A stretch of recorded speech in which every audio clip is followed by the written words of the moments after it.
Hello students, welcome back in the numerical session. Here we are going to continue our discussion on how to approach a numerical problem more precisely as of in the last few lectures.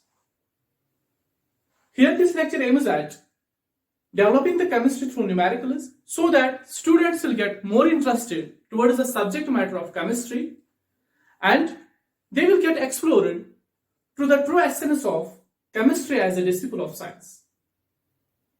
Meanwhile, I presume that you have gone through my all recorded video lectures on YouTube in a sequence, and watching this video for sure stays a proof of it.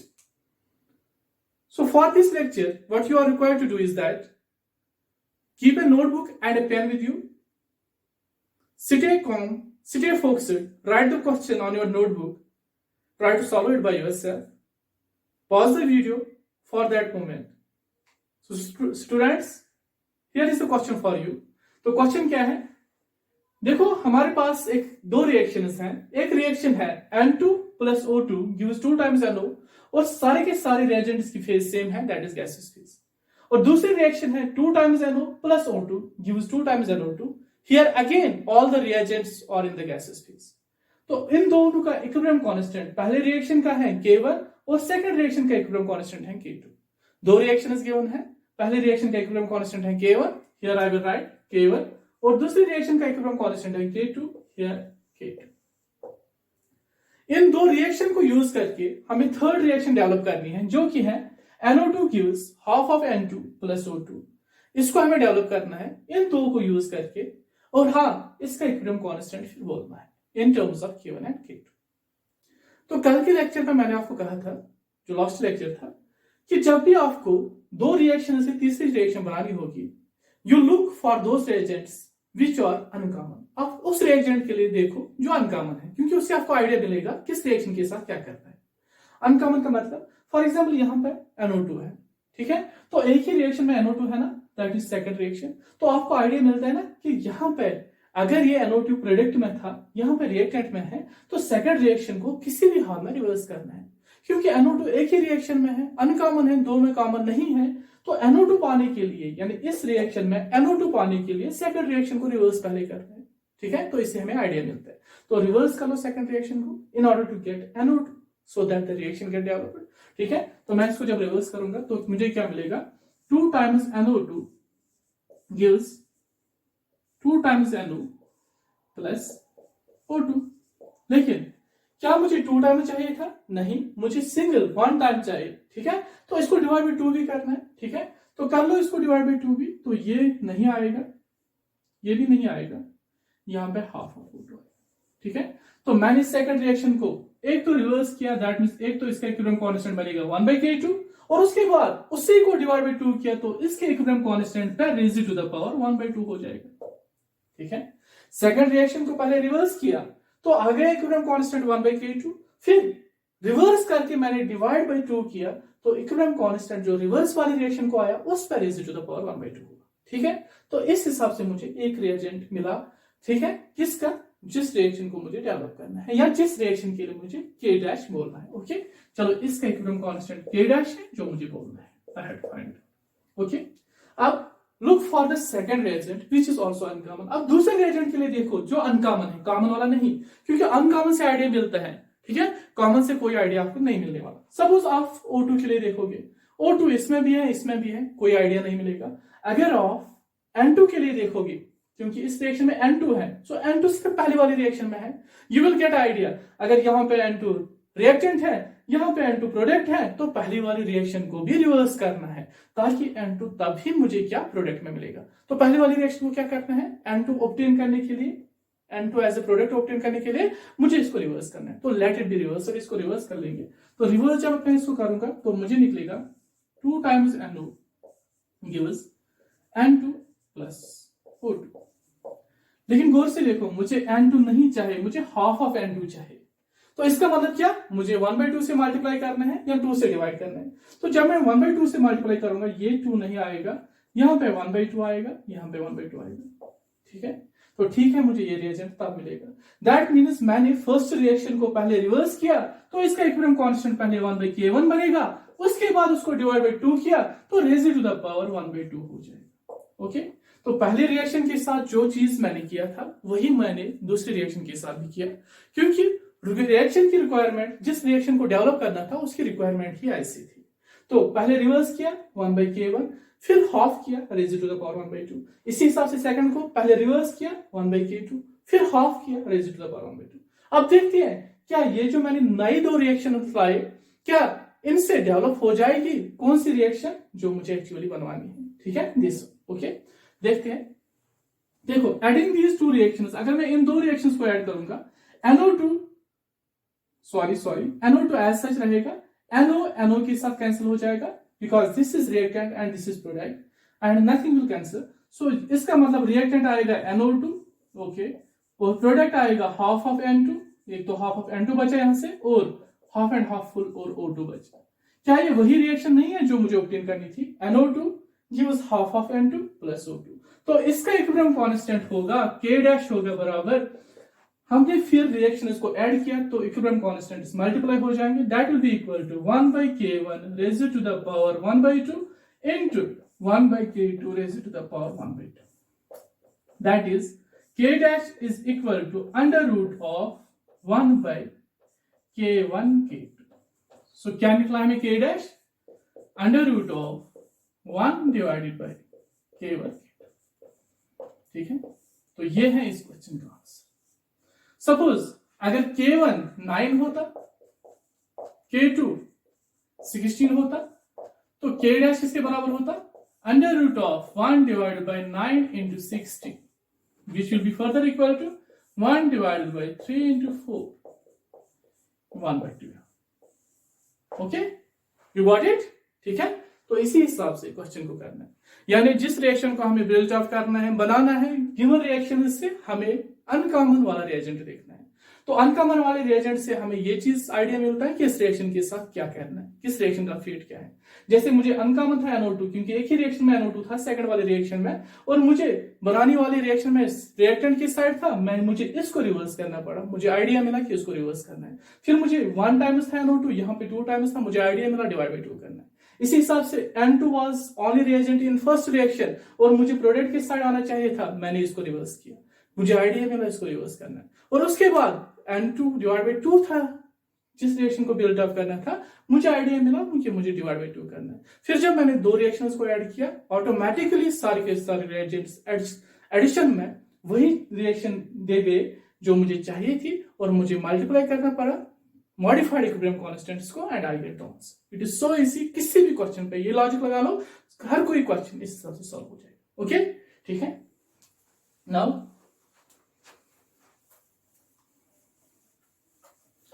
आप खुद से भी इस pattern के questions book पे देखो, NCERT पे देखो और इनको सॉल्व कर लो। जो क्वेश्चन नहीं आता है वो कमेंट्स में लिखो, I will solve it for you.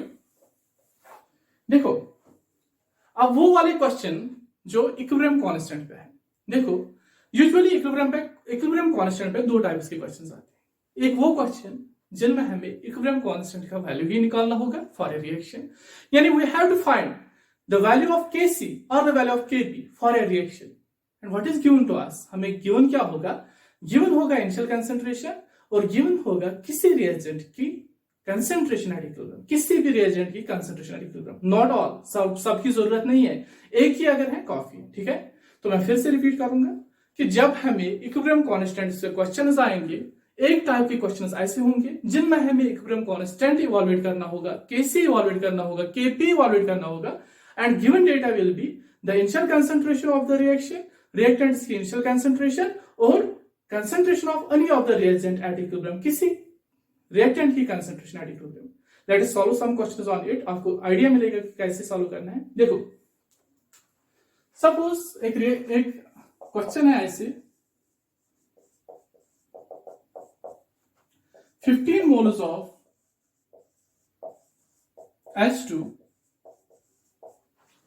and 5.2 moles of I2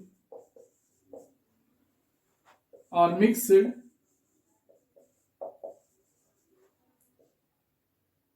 to attain a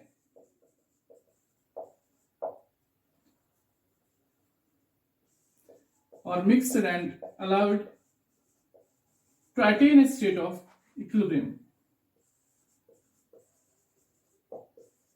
State of equilibrium at say 500 degrees centigrade. ठीक है? The equilibrium concentration of HI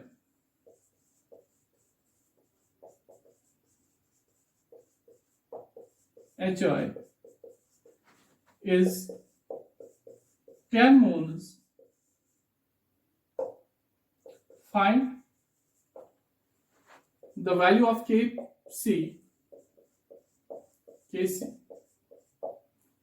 Also, find Kp if total pressure is equal to, say for example, 2 atmosphere, 280. ठीक है? तो question को अच्छे से देखो, pause भी कर सकती हो, खुद से सॉल्व कर लो, लेकिन अगर नहीं आएगा तो देखो कैसे करना है.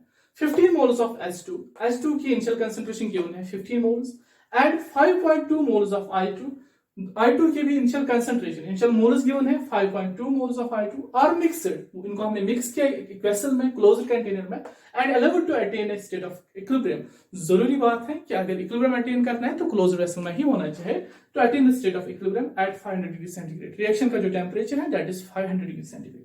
The equilibrium concentration of HI, जो इनसे प्रोडक्ट बनता है उसकी इक्विलिब्रियम कंसंट्रेशन है 10 moles, उसमें 10 moles बन जाती है. Find the value of Kc, of Kc का वैल्यू निकालो. हाँ, जब Kc का वैल्यू आप निकालोगे, ऑल्सो फाइंड Kp भी निकालो, equilibrium constant in terms of pressure भी निकालो. If total pressure is equal to 2 atm, अगर टोटल प्रेशर 2 atm है. देखो इस क्वेश्चन को मैं कैसे अप्रोच करूंगा. सबसे पहली चीज, सबसे इंपॉर्टेंट चीज जो है that is you have to write the balanced chemical equation. सबसे पहले बैलेंस्ड केमिकल इक्वेशन लिखो. तो जब हम बैलेंस्ड केमिकल इक्वेशन लिखेंगे that is H2 gas phase plus I2 gives 2 times H.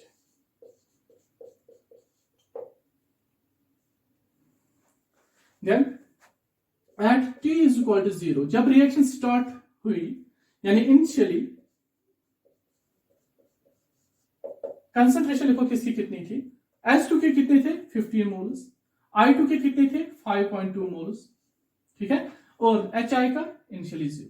ठीक है, 15 moles थे H2 के, 5.2 moles थे I2 के, एंड HI का इनिशियली 0 था क्योंकि कुछ भी प्रोडक्ट नहीं बना था. 2 रिएक्टेंट्स थे, फिर इनसे प्रोडक्ट बना, तो इनिशियली इसकी कोई भी कंसंट्रेशन नहीं थी क्योंकि H2 and I2 were mixed, तो HI की बात नहीं हुई थी. इसलिए 15 moles H2 के at initially, at T equal to 0, 5.2 moles I2 के एंड 0 moles HI की. ये बात समझ आए.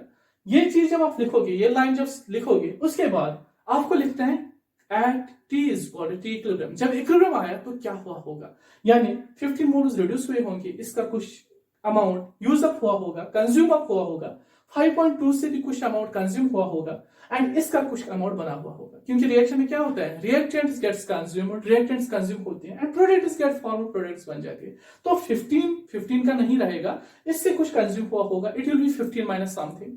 और 5.2 एज 5.2 नहीं रहेगा, it will be 5.2 minus something, and 0 ही नहीं रहेगा, it may be build up, ये बना हुआ होगा, and it will be something not 0. ठीक है, अभी समथिंग क्या है, 15 minus something, 5.2 minus something and 0. ये समथिंग मुझे कहां से पता चलेगा, it is from the stoichiometric coefficients. That means if this is 1 मोल, अगर इससे 1 मोल रिएक्ट होता है तो मैं लिखूंगा 15 माइनस 1, तो अब इससे भी 1 मोल ही रिएक्ट होगा, फिर मुझे इससे लिखना है 5.2 माइनस 1, और इसका 2 मोल्स बनेंगे, फिर मुझे यहाँ पे 2 लिखना है. लेकिन ये रेशियो है, इसलिए मैं लिखूंगा इससे अगर x कंज्यूम हो जाएगा, इससे भी x कंज्यूम हो जाएगा, इससे 2x कंज्यूम हो जाएगा, तो इसका फिर बची हुई क्वांटिटी होगी 15 माइनस x, इसका होगा 5.2 माइनस x, और इसका होगा 2x. You have to write this line. So क्या, at T is equal to T equilibrium, जब इक्विलिब्रियम आया होगा, ठीक है, यानी इक्विलिब्रियम कंसंट्रेशंस क्या होंगे, या equilibrium number of moles at equilibrium, वो होंगे 15 में से कुछ कंज्यूम हुआ होगा, लेट इट बी x. जैसे मैंने मेंशन किया x, यानी यहाँ पे 1 स्टोइकोमेट्रिक कोएफिशिएंट था, मैंने x माना, तो यहां भी मुझे x ही माना है, तो ये क्या बचा होगा 5.2 माइनस x, और यहाँ पे 2 है तो 2x, क्योंकि ये रिलेटिव नंबर ऑफ मोल्स है, stoichiometric coefficient is the relative number of moles, कितना इस रिएक्टेंट में कंज्यूम हुआ, इसी के हिसाब से ये कितना कंज्यूम हो जाएगा, ये कितना बनेगा. If 1 mole is consumed, 1 mole is consumed, 2 moles are formed. If x mole is consumed, left amount is 15 minus x. Here also the x moles will definitely be consumed, so left out amount will be 5.2 minus x. Here 2x amount will be formed, 2x. Okay, ये line आपने लिखी बस, फिर कोई tension नहीं, फिर easy है. ठीक है, ठीक. सो फिर क्या कहता है, at equilibrium find the value of Kc. लेकिन ये बोलते हैं the equilibrium concentration of HI is 10 moles. ये बोलते हैं 2x is equal to 10 moles, क्योंकि हमारे हिसाब से आया था 2x, इसके हिसाब से यही चीज क्या है 10 मोल्स. तो हम यहां से निकाल सकते हैं 2x is equal to 10 moles, x is equal to 5. x कितने हैं 5 मोल्स. ओके, तो बस इक्विलिब्रियम कंसंट्रेशंस निकले, इक्विलिब्रियम नंबर ऑफ मोल्स निकले, number of moles at equilibrium,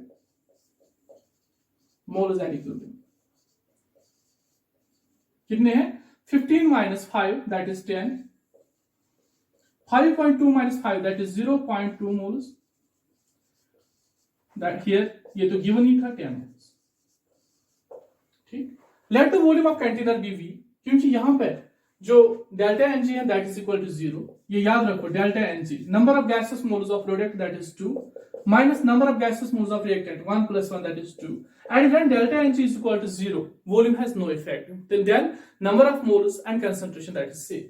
ठीक है, जब डेल्टा Ng इक्वल टू 0 है तब आप मोल्स को भी यूज कर सकते हो इंस्टेड ऑफ वॉल्यूम. फिलहाल के लिए आप ये अज्यूम करो let the volume be V. Let the volume be V, तो फिर इक्विलिब्रियम कंसंट्रेशंस क्या होंगे, हम V कंज्यूम करेंगे तो इक्विलिब्रियम कंसंट्रेशंस क्या होंगे, concentration of H2 eight equilibrium वो होगा बराबर 10 divide by V. Concentration of I2 at equilibrium वो होगा 0.2 divide by V, number of moles divide by volume that is concentration, and concentration of HI होगा 10 divide by V. And in the equilibrium constant expression उसी में लगाओ ये concentrations and you will get the answer for Kc. So Kc will be equal to, Kc किसके बराबर होगा, पहले expression लिखेंगे HI active mass of HI, product का एक्टिव मास उसका स्क्वायर, क्योंकि स्टोइकोमेट्रिक कोएफिशिएंट 2 है, रिएक्टेंट्स के active mass H2 and I2. ठीक है, तो Kc बराबर होगा HI का स्क्वायर, HI क्या है 10V, that means 100 by V square divide by H2 that is 10 by V into I2 that is 0.2 by V. V and V हो गया V square, it will get cancelled with this. It becomes 100 by 1 divided by 2 by 1. That is equal to 100 by 1 into 1 by 2. And that is equal to 50. So you get the answer for Kc. So Kc is equal to 50 for the given reaction. Kc किसके बराबर होगा 50. Units आप आराम से निकाल सकते हो. Units क्या होते हैं, मोल पर litre divide raise to the power delta Ng. Delta Ng 0 है तो यूनिटलेस, तो ये एज सच ही होगा यूनिटलेस, क्योंकि जनरल एक्सप्रेशन है यूनिट की, मोल पर litre raise to the power delta Ng. When delta Ng is equal to 0 it will become unitless. ठीक है, ठीक. उसके बाद आपको Kp निकालना है. देखो Kp कैसा निकाला जाता है, जब total pressure is given. When total pressure is given, how to find out the value of Kp? देखो, मैंने एक लेक्चर में पढ़ाया है कि partial pressure of A is equal to mole fraction of A into total pressure. ठीक है, इसी हिसाब से partial pressure of B is equal to mole fraction of B into total pressure. So partial pressure obtain करना easy है because it is mole fraction जिसको मैं आराम से ऑब्टेन कर सकता हूं into total pressure which is given. So when I can find out the partial pressure of the reagents, it is easy to write the expression for Kp and evaluate the value of Kp. Okay, देखो ये आसान है, मैं partial fraction निकालूंगा, उसको multiply करूंगा total pressure के साथ. B का भी मतलब सारे रिएजेंट्स का H2 का पार्शियल प्रेशर, पार्शियल फ्रैक्शन, ठीक है, mole fraction multiplied by P, और I2 का mole fraction multiplied by P. ठीक है, इसी हिसाब से HI का mole fraction multiplied by P. ठीक है, तो जब मैं वो चीज कर लूंगा I will get the partial pressure of all the reagent, सारे के सारे रिएजेंट्स का पार्शियल प्रेशर मिलेगा and the numerical will get solved. So Kp की एक्सप्रेशन में डालूंगा वो वैल्यूज, Kp का वैल्यू निकलेगा. देखो कैसे, ये जो मोल फ्रैक्शन है x of H2 for example, mole fraction of H2 it is number of moles of H2 divided by total number of moles.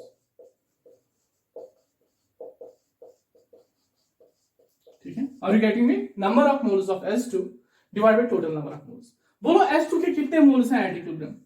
15 minus x यानी that is 10 moles divide by total number of moles. देखो total number of moles कितने हैं? 10 plus 10 that is 20 plus 0.2 that is 20.2. So इसका mole fraction होगा equal to 10 moles divided bye 10 plus 10 20.2. Okay, now इसी हिसाब से बोलो मोल फ्रैक्शन ऑफ I2 किसके बराबर होगा?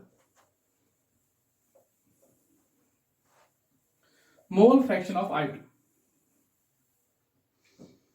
Mole fraction of I2 will be equal to number of moles of I2 at equilibrium, that is 0.2, divided by total number of moles, that is 20.2. Okay. Mole fraction of HI. Number of moles at equilibrium of HI, that is 10, divided by total number of moles, that is 20.2. Okay. And partial pressure is, इनको multiply करो P से, यानी 2 atmosphere से. यहाँ पे 2 atmosphere था, इनको 2 atmosphere से मल्टीप्लाई करो, you will get partial pressure. So partial pressure of H2 that is equal to mole fraction that is 10 by 20.2 into total pressure that is 2. ठीक है, इसी हिसाब से partial pressure of I2 that is mole fraction of I2 0.2 divide by 20.2 multiplied by total pressure that is 2. And इसी हिसाब से partial pressure of HI that is mole fraction of HI, that is 10 divided by 20.2 into 2. ठीक है, तो ये बनेगा 20 divided by 20.2. ठीक है, ये बनेगा 0.4 divided by 20.2 और यहां पे क्या बनेगा 20 divided by 20.2. बस पार्शियल प्रेशर सारे के सारे हमारे पास. अब पार्शियल प्रेशर को यूज करना है केपी के एक्सप्रेशन में. आएगा, देखो कैसे.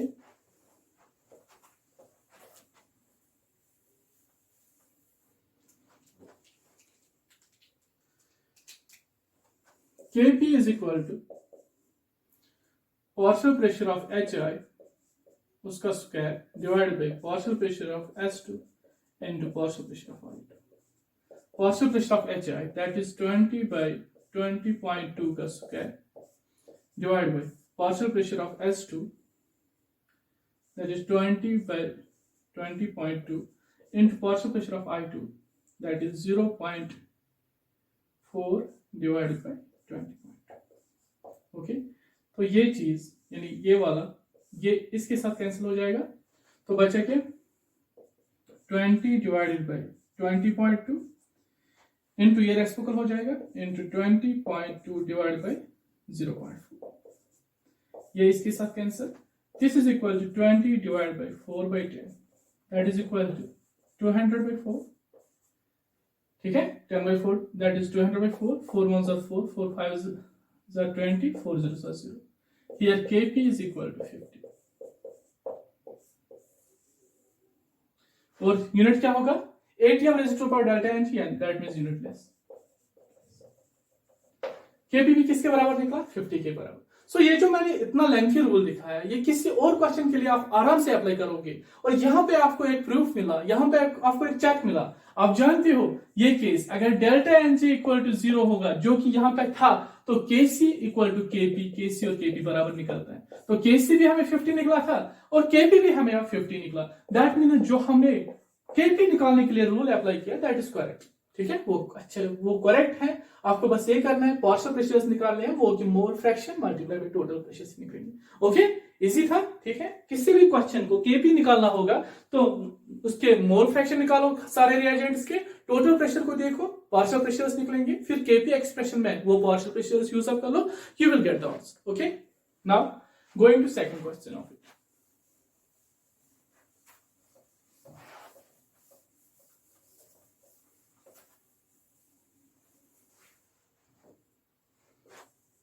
Question 2. In a closed vessel of 1 liter capacity,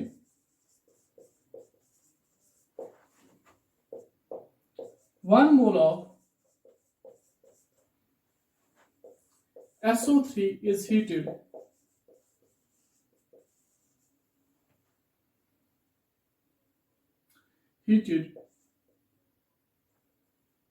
up to equilibrium is attained.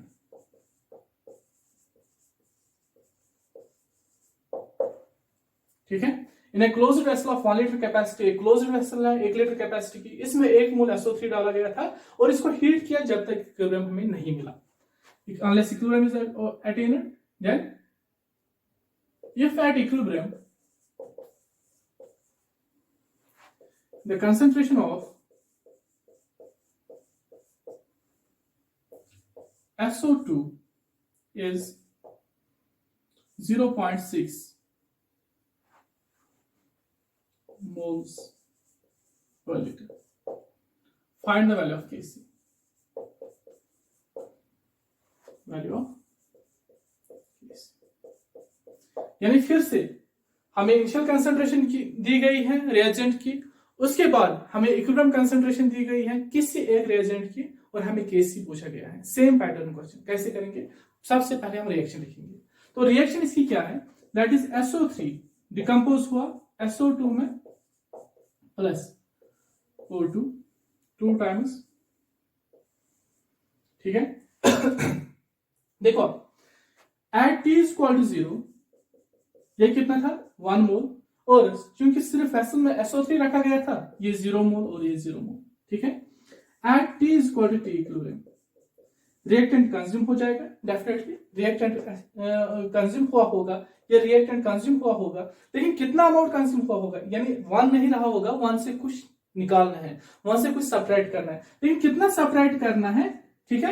अगर मैं इसको 2x मानूंगा, इसको भी 2x माना है, इसको 1, यानी कितना सब्ट्रैक्ट करना है, कितना अमाउंट रिएक्ट हुआ, वो हमें स्टैइकोमेट्रिक कोएफिशिएंट बोलता है. स्टैइकोमेट्रिक कोएफिशिएंट बोलते हैं 2 टाइम्स x कंज्यूम हुआ. So that means 1 minus 2x will be the equilibrium number of moles. So equilibrium में 1 minus 2x मोल्स होंगे, क्योंकि 2x कंज्यूम हुआ तो इसका 2x बना होगा, 2x बना होगा, और इसका x बना होगा, क्योंकि इसका स्टैइकोमेट्रिक कोएफिशिएंट 2 है, इसका स्टैइकोमेट्रिक कोएफिशिएंट 1 है. ठीक है.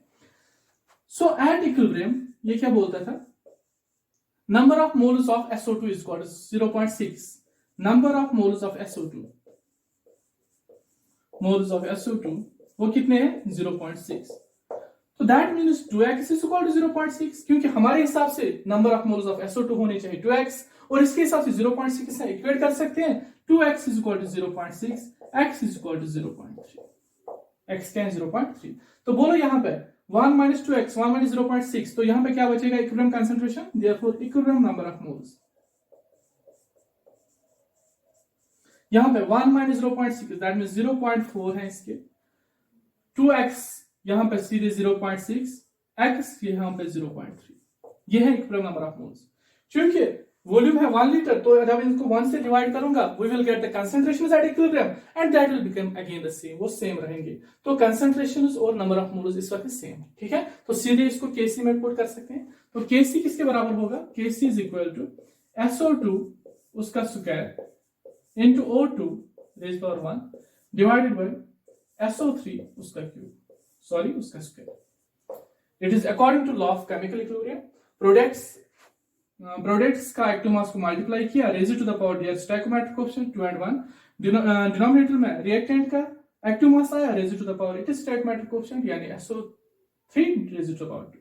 सो बोलो SO2 का कितना है 0.6 का स्क्वायर, 0.6 का स्क्वायर, और O2 का 0.3 डिवाइड बाय SO3 का 0.4 का स्क्वायर. इसको सॉल्व कर सकते हैं. 0.6 into 0.6 into 0.3 divided by 0.4 into 0.4.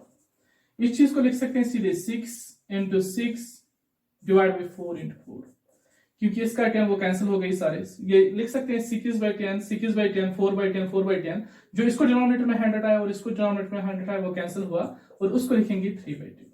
ठीक है. ठीक. 2 2s are 4, 2 3s are 6, 2 2s are 4, 2 3s are 6. So 3 3s are 9, 3s are 27 divided by 4 into 10. So यहां पे मैं लिखूंगा 27 divided by 4 into 10. 4 ones are 4, 4 8s are 20, 4 7s are 28, that is 6.9 divided by 10, that is 0.69. So Kc का value आएगा 0.69, approximately 0.69, approximately 0.69, क्योंकि मुझे निकला था 4 7s are 28, लेकिन यहाँ पे 27 ही था, मैंने रखा 7 नहीं 0.69, ठीक है, ठीक है, तो अप्रोक्सीमेटली इसका वैल्यू क्या होगा 0.69, इजी है, ओके।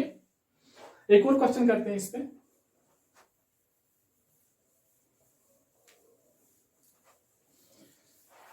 देखो क्वेश्चन किस तरह से है,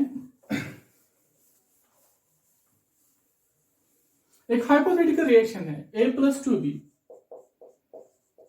gives 2c, एक हाइपोथेटिकल रिएक्शन है, ठीक है, and initially we start with a and b, simply reaction vessel में, रिएक्शन वेसल 10 लीटर कैपेसिटी का है, in a 10 litre vessel, 10 litre capacity का वेसल है, we start from 2 moles of a and 2 moles of b, हमारे पास है 2 moles a के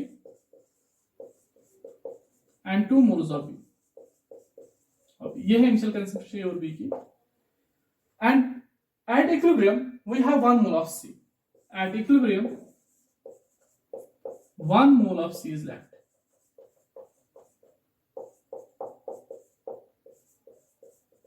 Find Kc, हमें Kc बोलना है, find Kc।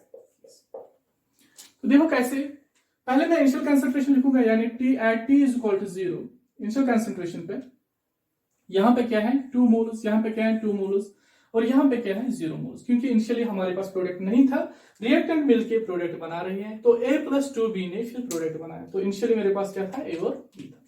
उसके बाद देखो क्या होगा, at T is equal to T equilibrium, इसके कुछ मोल्स कम हुए होंगे, कितना कम हुआ होगा, यहाँ पे 1 स्टोइकोमेट्रिक कोएफिशिएंट है, दैट मींस बचा होगा 2 minus x, x कम हुआ, लेफ्ट कितना 2 minus x, और यहाँ पे 2 कोएफिशिएंट है, तो इसका कंज्यूमर क्वांटिटी कितना है 2x, तो बचे कितना 2 minus 2x, जो स्टोइकोमेट्रिक कोएफिशिएंट है उतना अमाउंट सब्ट्रैक्ट करना है, 1 is the stoichiometric coefficient, x subtract करना है, क्योंकि it is ratio 1 into x 1x, 2 into x 2x, और यहाँ पे 2 into x 2x, तो यहाँ पे बना होगा 2x, ठीक है। ये लाइन जब आपने अच्छे से लिखी तो क्वेश्चन सॉल्व हुआ, कोई परेशानी नहीं है। फिर अब गिवन है कि 2x is equal to 1, क्योंकि 1 मोल बचा, at equilibrium 1 mole of C is left, तो 2x is equal to 1, x is equal to 1/2, जब x 1/2 है तो इक्विलिब्रियम नंबर ऑफ मोल्स कितने होंगे, 2 minus 1/2, that means 3/2, 2 minus 1/2, that is 3/2, 2 minus 1, that is 1, and ये तो 1 ही था, बोलो आप Kc किसके बराबर होगा, Kc, that means active mass of C, sorry, first of all I have to find the concentration, therefore concentrations, these were the moles, I have to find the concentration, so concentration होगा 3 divided by 2, इसको 1 divided by 10, इसको 1 divided by 10, this is the concentration, so this is 3/20, 1/10, 1/10, so use कर लो आप Kc, Kc is equal to active mass of C का square divided by active mass of A, active mass of B का square, active mass of C का square, C is 1/10, 1/10 square, A is 3/20 divided by 3/20, and B is 1/10 square, 1/10 square, ठीक है, क्योंकि B का भी square करना है, B भी 1/10 निकला, और C का भी स्क्वायर करना है 1/10 स्क्वायर, और ये क्या है 3/20, this and this will cancel over, so Kc becomes 1 divided by 3/20, that is equal to 20/3, and that is equal to 6.67, तो क्या है Kc का वैल्यू 6.67, ठीक है। अब यूनिट्स क्या होंगे, mole raise to the power delta n g, delta n g किसके बराबर, नंबर ऑफ गैसेस, मोल सारे के सारे गैसेस हैं 2 minus 3 minus 1, so that is mole divided by liter, mole per liter is power -1, that is liter per mole, तो equilibrium constant Kc बनेगा 6.67 litre पर मोल, ठीक है। तो इस हिसाब से हमें क्वेश्चंस करने हैं to find the value of Kc। अगर इसी क्वेश्चन के लिए Kp निकालना होगा, व्हाट वी विल डू, हम यहां पे मोल फ्रैक्शन, हमें तो एक टोटल प्रेशर गिवन होना चाहिए, चलो total pressure for example 1 atmosphere है, हम क्या करेंगे, हम पार्शियल प्रेशर निकालेंगे ए का भी, बी का भी, सी का भी। कैसे निकाल सकते हैं? We will add the total number of moles. Total number of moles बनाएंगे, given moles divide by total number of moles. Given moles 3/2 है, divide by total number of moles 2 + 3/2, that means 5/2।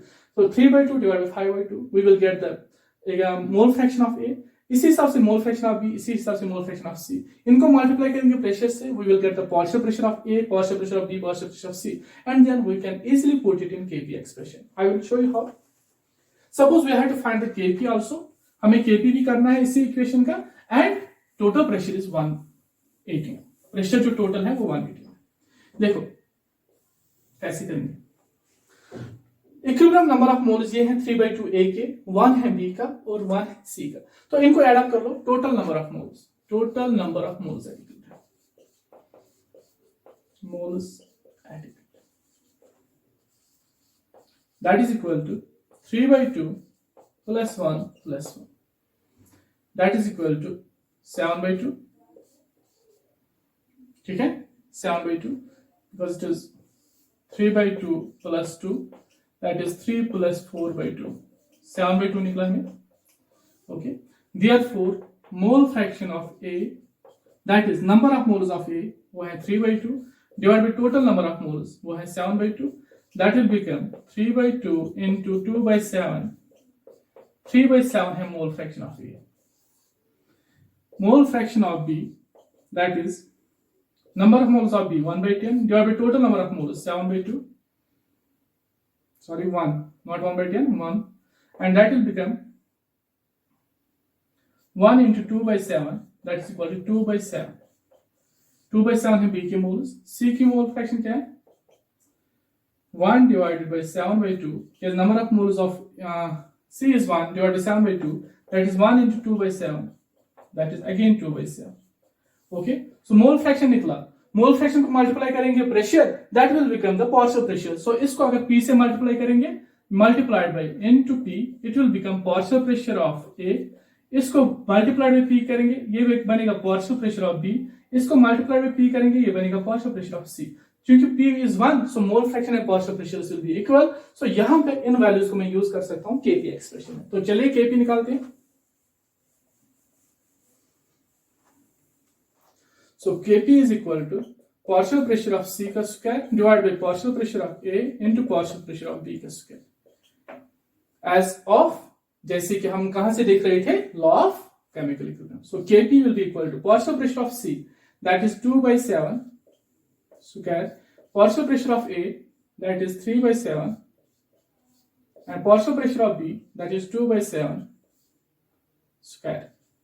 2/7 square, 2/7 square, it will come out to be 7/3, that is 3 1s are 3, 3 2s are 6, 0.03 3s are 9, 3 3s are 9. So Kp comes out to be 2.33, and unit will be again, that is atm raised to the power delta Ng, delta Ng is -1, so it will be atm inverse। ठीक है, तो हम given concentration और equilibrium concentration से Kc निकाल सकते हैं, और उन्हीं वैल्यूज को यूज करके हम Kp निकाल सकते हैं, provided the total pressure is given. ठीक है, तो चलिए कुछ और क्वेश्चन करते हैं Kp पे।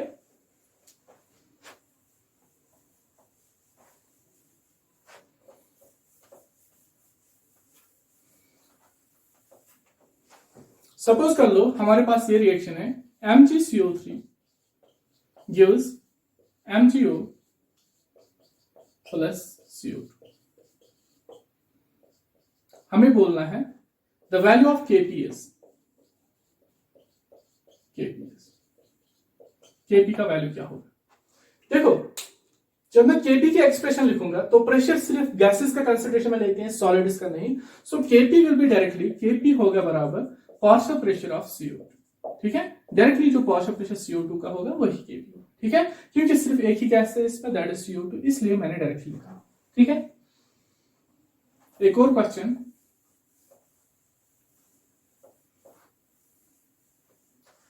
हमारे पास रिएक्शन है N2 plus 3 times H2 gives 2 times NH3,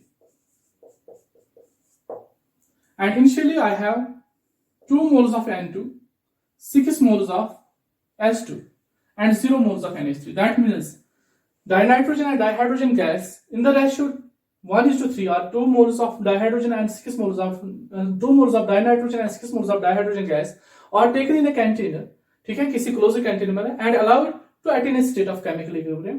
At equilibrium पे we have 3 moles of H2 left. Equilibrium पे 3 मोल्स H2 के बचते हैं. फाइंड Kc का वैल्यू, ठीक है. देखो, सो एट इक्विलिब्रियम मेरे हिसाब से क्या बचेगा एट इक्विलिब्रियम, यह है at t is equal to 0, यह है at t is equal to equilibrium. At equilibrium इसका कुछ क्वांटिटी कंज्यूम हुआ होगा, कितना x, तो बचा कितना 2 - x. इसका कुछ क्वांटिटी कंज्यूम हुआ होगा, कितना 3x, तो बचा कितना 6 - 3x. इसका बना होगा कितना 2x, सीधे 2x. सो हमें बोल रहा है 6 - 3x वो किसके बराबर है 3 मोल्स. तो इसका मतलब 3x is equal to 6 - 3, that is equal to 3.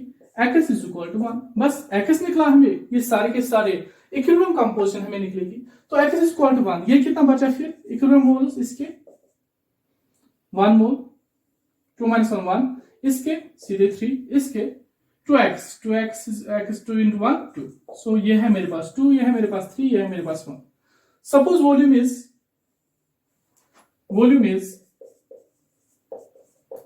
10 litre, ठीक है. तो कंसंट्रेशन क्या होंगे, कंसंट्रेशन N2 की क्या होगी 1/10, कंसंट्रेशन H2 की क्या होगी 3/10, और कंसंट्रेशन NH3 की क्या होगी, active mass of NH3 2/10, because number of moles divided by volume is the concentration. Okay, तो आप इन वैल्यूज को Kc एक्सप्रेशन में पुट कर लो, you will get the answer for Kc. करते हैं, तो Kc is equal to expression ऐसी है NH3 square divided by N2 H2 cube, NH3 square.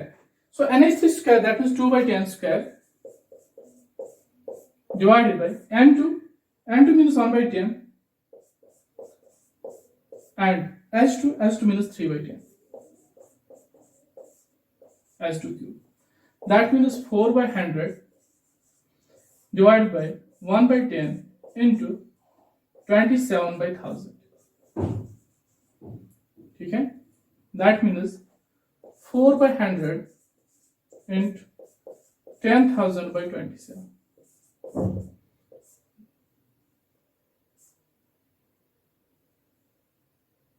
That means 4/27, 40/27, sorry, 400/27. Okay, so 400/20, you can further solve it. I will write it as such, 400/27 is the answer. ठीक है, तो Kc का value आएगा 400/27. So in this way we solve the questions for calculating the value of Kc or calculating the value of Kp when initial concentrations are given and when equivalent concentration of any of the reagent is given. In the same way we can solve the questions of Kc and Kp. हम Kc और Kp के लिए और question solve कर लेंगे. तब क्या given होगा, तब अमाउंट परसेंटेज डिकम्पोजिशन गिवन होगा, कौन सा रिएजेंट कितना परसेंट डिकम्पोज हुआ है, उस हिसाब से हम क्वेश्चन करेंगे. At equilibrium suppose N2 equilibrium पे 50% डिकम्पोज हुआ था, H2 80% डिकम्पोज हुआ था, तो Kc Kp क्या होगा. उसके बाद हम क्या करेंगे, हम Kc वैल्यू ही देंगे. नेक्स्ट टाइप ऑफ प्रॉब्लम्स है, Kc गिवन होगा, Kp गिवन होगा, you have to find the equilibrium composition in the vessel. Equilibrium mixture की कंपोजिशन बोलनी होगी, यानी इक्विलिब्रियम पे किस रिएजेंट की कितनी क्वांटिटी होगी. आज के लिए इतना ही. Thank you very much.